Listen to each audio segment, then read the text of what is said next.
In an era when a 20-year-old Honda Civic is suddenly commanding real money on the auction sites, it's hard to come up with a Japanese car that isn't already a big thing. But I think there's one. It's not easy to find, but in a way, that's what makes them special.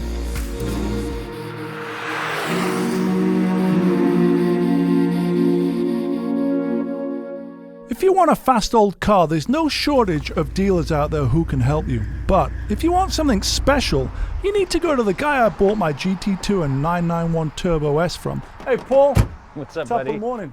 Top what an of the awesome morning. day. Yeah, good to see you. Car looks great. Yeah, thank you. Thanks for having me. Yeah. It's exciting. I say we get in and go. Hell yeah. Alrighty man, Yeah. you can drive. Awesome. Looking good, feeling good. Oh, I mean, any day I get to drive the Impulse is always fun.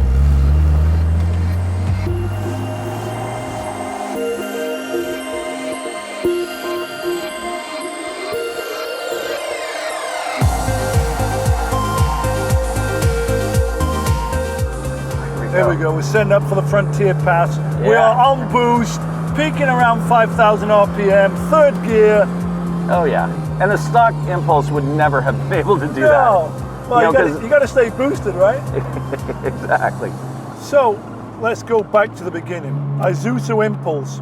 What year is this example? This is a 1987 Isuzu Impulse RS intercooled. They made an RS. This is it. They made it 1 year only. They were always in white with this sort of grandpa interior, which looked like a combination of... It's like a tweed suit almost. Yeah, I call it chunky oatmeal swimming in a can of Ensure liquid. For That seizures. one's...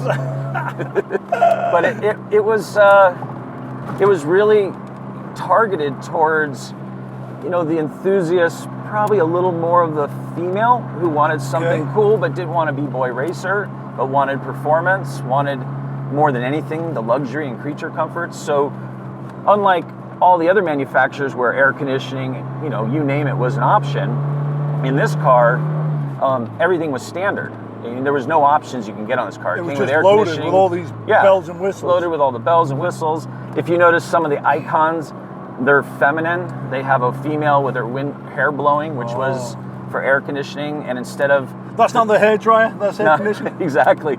Or if you wanted, heat, instead of icon for a shoe, it had a female boot. Oh, a boot. I got it. It was pretty funny. I mean, it looks a bit like an 80s video gaming console. Giugiaro, who designed the car, his idea was that you can control everything from fingertips without moving your hands off the steering wheel. Got Exactly. it. Ahead of his time, because as we now know, 35 years later, everything's on the steering wheel. And if he knew there would be cell phones, I'm sure he would have accommodated for that as well.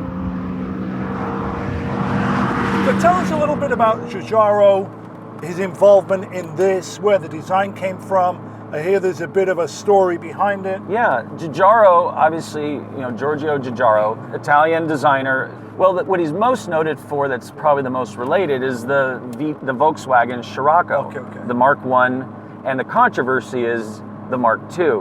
The rumor has it he designed the Mark II, and before he got a chance to implement it, Volkswagen kicked him out, and he knew that they were going to basically steal his design. So his goal was to shop the design and get it into another manufacturer before the Scirocco came out, so that the Mark II Scirocco, so beat him to the punch. Yeah. And what ended up happening was, Isuzu was owned by General Motors. General Motors had a bunch of Chevy Chevette chassis, and they kind of looked at it and they said, oh, this is a great way to appeal to the US market with a Japanese sports car that's Italian designed and inspired. I mean, it just on paper sounded great. And probably their downfall was, Giugiaro really wanted something unconventional, unique, stand out, especially in the Japanese import market, and be different than Honda and Nissan and Toyota. But what I think happened was they didn't really plan for, the American market, or a lot of, just human nature. They don't want something that different. Got it. They want something that assimilates a little more to what they're comfortable with.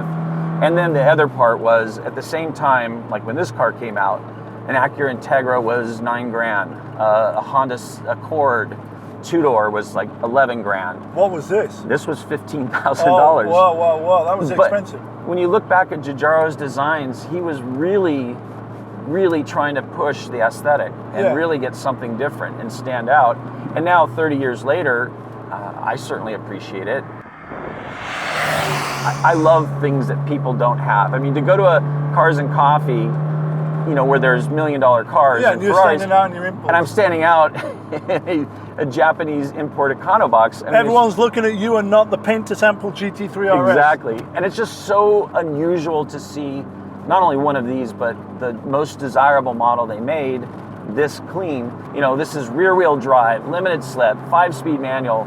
It's like all the stuff you want, but then when you actually put them through the paces, you began to understand the difference between German engineering and the Isuzu. It drives, I think, compared to other cars in this segment, remarkably well. It's a 2-liter turbocharged, intercooled 4-cylinder, 12-valve motor. Nothing that exotic, but you know, intercooled motors in the 80s. You know, cars had turbos. Very few had intercoolers.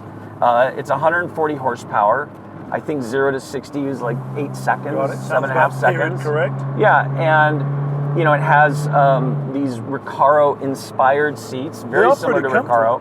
They've got adjustable bolsters, a lot of cool adjustments. But even for a 34-year-old car, we're still grooving along pretty good. For sure.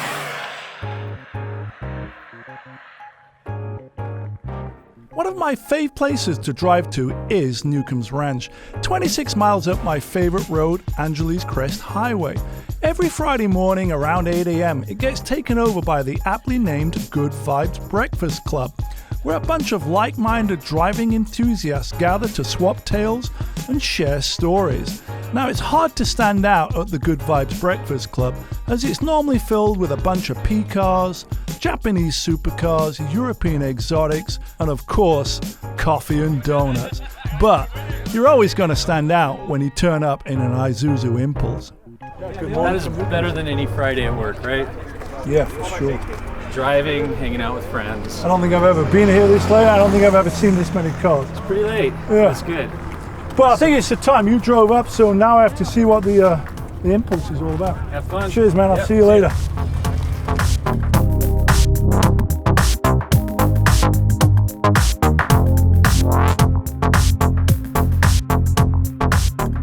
The car, to me, feels like it's got a little bit of understeer. It moves around, as you see.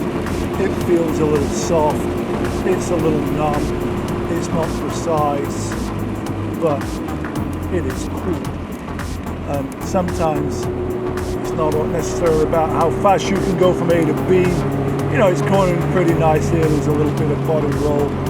It's enjoyable. I've got the road to myself. I'm swapping cogs. Let's see if we can find boost in third gear. I feel like you really got to keep the revs up to make power, but I don't feel any boost kicking in. I might ask Paul if the turbo is actually working. Seems like some mid-corner roll there. You just get in the groove and go with the roll. It's enough speed to have fun. And that's my first thought on the Impulse. I suppose for its time, late 80s, you know, the BMW obviously was competition. Volkswagen Scirocco was competition. This antiquated analog performance, this is not about need for speed. It's about style. It's about stepping back in time. It's about comfort. Will the Isuzu Impulse be the next big thing? Well, definitely maybe. Only time will tell for sure. There aren't many of them around. They look quirky and cool in an 80s sort of way, and they perform well enough. But the concept here is what's important.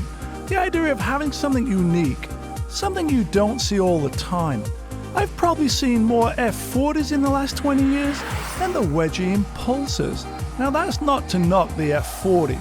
After all, it's a great car that only takes deep pockets full of cash to own. And that's not the case with the Isuzu. But you'll always be the only one who shows up at your local Cars and Coffee in an Impulse. And it's hard to put a price on that.